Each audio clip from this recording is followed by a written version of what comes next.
One of the biggest paradoxes in physics is the black hole information paradox, a puzzle that results from the combination of quantum mechanics and general relativity. Calculations show that physical information could permanently disappear into a black hole, allowing physical states to devolve into the same state.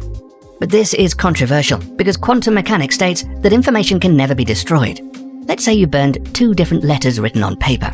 Putting them back together from ash would be nearly impossible, but not entirely.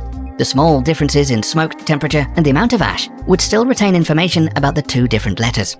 The problem with black holes is they suck things up and then, over a very, very long time, radiate what they've swallowed back out in the form of Hawking radiation.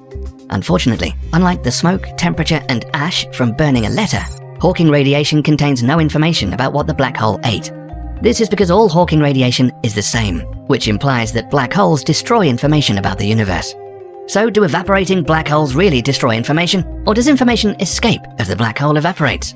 A new generation of physicists say that information does indeed escape a black hole by their radiation, and they've identified an invisible surface that lies inside a black hole's event horizon called the quantum extremal surface.